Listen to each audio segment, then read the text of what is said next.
आज हम क्लास 10 के चैप्टर 3 का प्रश्नावली 3.1 का क्वेश्चन नंबर 3 का एक हल करेंगे। तो चलिए क्वेश्चन की ओर देखते हैं। क्वेश्चन क्या कह रहा है। क्वेश्चन बोलता है कि निम्न संख्याओं में रैखिक समीकरण युग्म बनाइए और उनके हल प्रतिस्थापन विधि द्वारा ज्ञात कीजिए। इसका युग्म बनाने बोल रहा है और उनको प्रतिस्थापन विधि से ज्ञात करने बोल रहा है। तो चलिए हम क्वेश्चन देखते हैं। क्वेश्चन क्या कर रहा है कि दो संख्याओं का एक अंतर 26 है। दो संख्याओं का अंतर 26 है और एक संख्या दूसरी संख्या की 3 गुनी है, उन्हें ज्ञात कीजिए। सबसे पहले यहाँ दो संख्या का अंतर 26 है। तो चलिए हम इसको हल करते हैं। सबसे पहले यहाँ लिखेंगे हल। पहले लिखेंगे कि माना पहली संख्या x, पहली संख्या हम x मान लिए तथा दूसरी संख्या हम y मान लिए। अब यहाँ लिखेंगे कि प्रश्न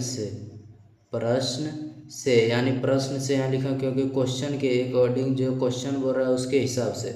तो यहाँ पहले क्या बोल रहा है कि दो संख्याओं का अंतर 26 है। हमने दो संख्या मान लिया x और y, इसका अंतर क्या बोल रहा है कि 26 है। तो प्रश्न से तो पहले हम लिखें अंतर यानी घटाव। तो x माइनस y बराबर 26 होगा। अब इसको हम x बराबर 26, y को हम बराबर के उधर ले जाएंगे तो इधर माइनस में उधर जाएगा तो प्लस में, प्लस y। ये हमारा हो गया समीकरण एक। अब यहाँ फिर लिखेंगे कि पुनः, यानी कि उसके आगे क्वेश्चन क्या बोल रहा है। यहाँ तक हमने हल कर लिया। अब बोल रहा है कि एक संख्या दूसरी संख्या की 3 गुनी है, यानी कि एक संख्या जो है दूसरी संख्या की 3 गुनी है। तो यहाँ लिखेंगे x बराबर करने के लिए दूसरी संख्या की 3 गुनी है। ये जो संख्या है इसकी 3 गुनी है, तो इसको बराबर करने के लिए इससे गुना करना होगा। तो 3 गुना y करेंगे तो क्या हो जाएगा, ये हमारा x बराबर 26 प्लस y समीकरण 1 हो गया। अब यहाँ पुनः हम लिखेंगे क्वेश्चन के हिसाब से। क्वेश्चन क्या बोल रहा है कि एक संख्या दूसरी संख्या की 3 गुनी है, यानी x बराबर 3 गुना y। इसको हम गुना कर दिए, इसको बराबर कर दिए।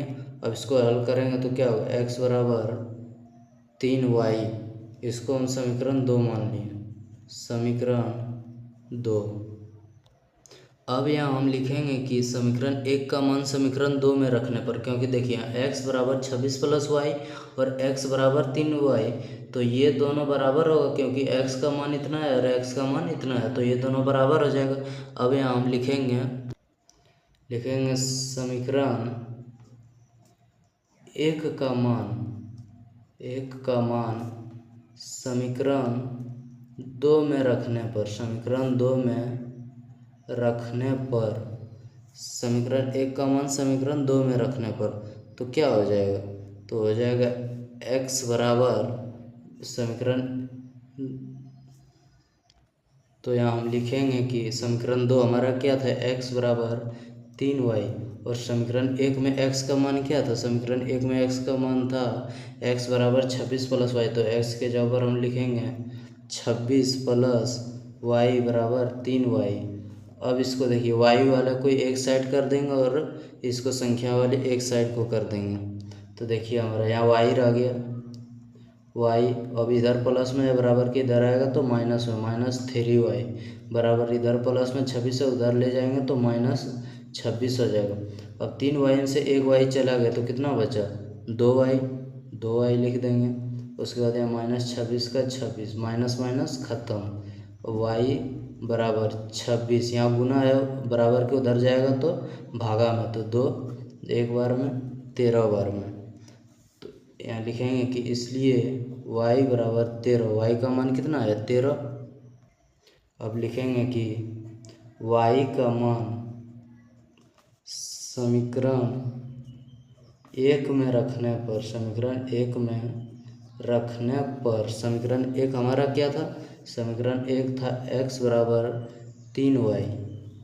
तो y का मान कितना है 13, तो y के जगह पर हम लिख देंगे 13। 3 गुना 13। तो x बराबर 13 गुना 3 करेंगे तो 39 हो जाएगा। अब यहाँ लिखेंगे कि अतः x बराबर 39 तथा y बराबर 13।